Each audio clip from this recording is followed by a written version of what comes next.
पॉल्टरगीस्ट activity काफी common phenomenon है, जहां लोगों को अपने घर में तरह तरह की आवाजें सुनाई देती हैं और माना जाता है कि ये आवाजें किसी अदरवर्ल्डली एंटिटी की वजह से आ रही हैं। पैरानॉर्मल इन्वेस्टिगेटर्स अक्सर इस तरह के हॉन्टेड हाउसेस को इन्वेस्टिगेट करते हैं।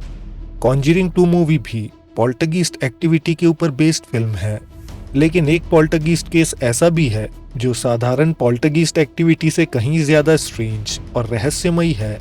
एक ऐसी एंटिटी जो 1930s में एक फार्म हाउस में रहने लगी। उसने फैमिली से बातें करना शुरू कर दिया और एक दिन वो एंटिटी उनके सामने भी आ गई।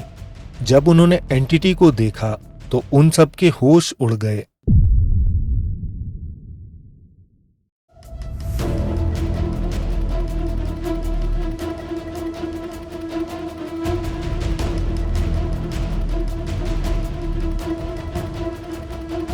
इस कहानी की शुरुआत 1930 में होती है।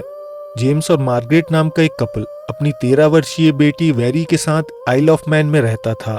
ये लोग एक रिमोट फार्म हाउस में रहते थे। वहाँ इलेक्ट्रिसिटी नहीं थी, पानी की भी सुविधा उपलब्ध नहीं थी। ये फार्म इतना रिमोट था कि उनके नियरेस्ट नेबर 1 मील दूर थे। अचानक एक दिन उन्हें अपनी वॉल से स्क्रैचिंग साउंड सुनाई देने लगा। फिर उन्हें तरह तरह के साउंड सुनाई देते, कभी ग्राउलिंग साउंड्स, कभी बिल्ली की आवाजें, तो कभी किसी बच्चे की रोने की आवाज। उन सब की रातों की नींद उड़ चुकी थी क्योंकि सारी रात वो आवाजें घर में गूंजती रहती थीं। जेम्स को लगा वॉल में चूहों ने अपना घर बना लिया है, तो उन्होंने ट्रैप सेटअप किए। फिर उन्होंने रैट पॉइजन का इस्तेमाल किया और एक बार तो आग भी लगाई, लेकिन कोई फायदा नहीं हुआ। गुस्से में एक दिन जेम्स ने वॉल के क्रैक से ग्राउलिंग साउंड निकाला। उन्हें लगा वो चूहा डरकर भाग जाएगा, लेकिन वहां से उस क्रीचर ने सेम ग्राउलिंग साउंड निकालकर उन्हें जवाब दिया।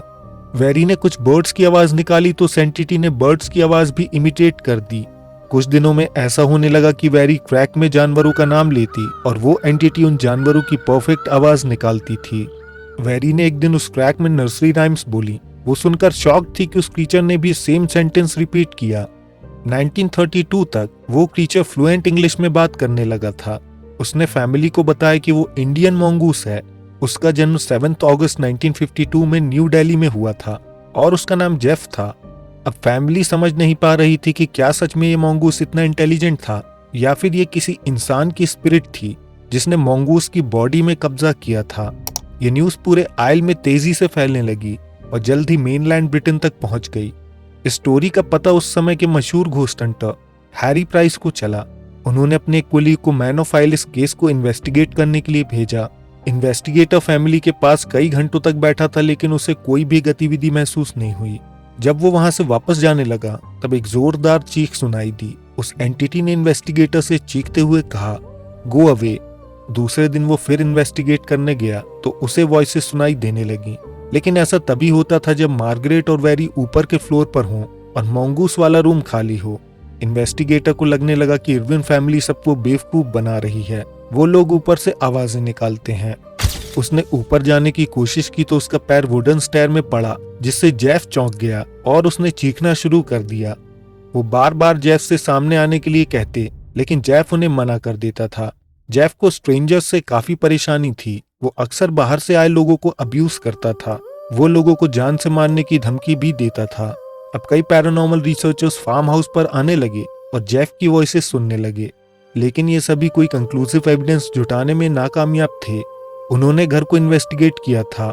घर वुडन वॉल से बना हुआ था और वॉल्स पर कई ओपनिंग्स भी थीं। कुछ इन्वेस्टिगेटर्स को शक था कि वेरी किसी भी क्रैक से वॉइस निकालती है और वॉल के अंदर की एम्प्टी स्पेस में वो आवाज इस तरह गूंजती है जैसे वो आवाज वॉल से ही आ रही हो। मैनचेस्टर डेली के एक रिपोर्टर ने लिखा था कि उसने जेफ के बोले हुए कई सेंटेंसेस सुने। जिस समय वो बातें करता था उस समय मार्गरेट और वेरी दूसरे रूम में बैठी होती थीं। रिपोर्टर ने चालाकी से एक मिरर के थ्रू उन दोनों पर नजर रखी।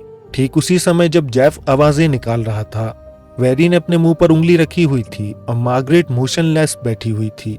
उन दोनों को नहीं पता था कि रिपोर्टर उन्हें आईने के जरिए देख रहा है। जेफ आवाजें निकालने के अलावा भी कई पोल्टरगीस्ट फिनोमेना में शामिल था। वो स्ट्रेंजर्स के सिर पर सिक्के फेंकता था। रूम का फर्नीचर अपने आप मूव होता था। वो फैमिली से बेकन और बनानास की डिमांड करता था। हाई सीलिंग पर फूड आइटम्स रख देने पर वो गायब हो जाते थे। इसी तरह की पोल्टरगीस्ट एक्टिविटी एनफील्ड की हडसन फैमिली के साथ भी हुई थी। पैरानॉर्मल रिसर्चर्स को शक होता था कि वो आवाजें जेनेट निकाल रही है, क्योंकि अक्सर वो आवाजें तभी आती थी जब वो बच्चियां रूम में अकेले होती थीं। The same question as I asked earlier. How many voices are there? 600. 600 the voices. I know the joke. लेकिन उसी केस में पुलिस ऑफिसर्स ने फर्नीचर को अपने आप मूव होते और हवा में उड़ते देखा था। Floor, or maybe a half inch, I should say, and I saw it slide off to the right, about 3.5 to 4 feet before it came to rest. I checked to see whether or not it could possibly have slid along the floor. I placed a marble on the floor to see whether or not the marble would go in the same direction as the chair did, and it didn't. It didn't roll at all. साथ ही उन आवाजों ने कुछ मरे हुए लोगों के बारे में ऐसी डिटेल्स बताई थीं जो हडसन फैमिली को पता नहीं हो सकती थीं। शायद यही चीज पोल्टरगीस्ट को पसंद होती है। वो ऐसा वातावरण बना देते हैं कि पजेस फैमिली उनसे डरे, लेकिन बाहर के लोग उसे एक होक समझें। जेफ द मंगूस का केस भी कुछ ऐसा ही था। इस स्टोरी ने लोगों को कंफ्यूज कर दिया था कि क्या ये पोल्टरगीस्ट एक्टिविटी सच है या फिर वेरी एक बोर्ड टीनेजर है जो रूरल फार्म हाउस में मजे के लिए लोगों को प्रैंक कर रही है। इरविन फैमिली की बात माने तो उनकी जेफ से दोस्ती हो चुकी थी। जेम्स ने जेफ से वादा किया था कि वो उसे नुकसान नहीं पहुंचाएगा, तो जेफ भी उनके साथ खुशी से रहने लगा। जेफ घर की रखवाली करता जब वो लोग बाहर जाते। वो चूहों को भगाकर फार्म को सेफ रखता था। कई बार वो खरगोश पकड़कर लाता और जेम्स को गिफ्ट देता। जब फैमिली देर तक सोती तो वो उन्हें टाइम पर उठा देता।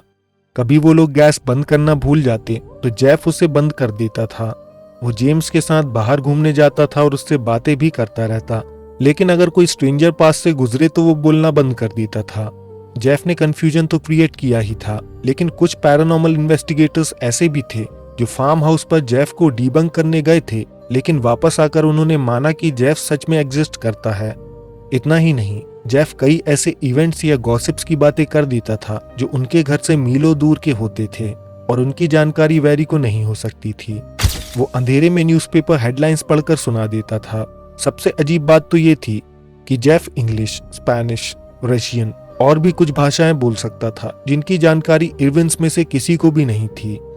कुछ लोकल न्यूज़पेपर्स ने ये स्टोरी लंबे समय तक चलाई, इतनी कि लोगों का इंटरेस्ट उन न्यूज़पेपर से खत्म होने लगा और नुकसान उठाने के बावजूद उन्होंने जेफ को कंटिन्यूसली कवर किया।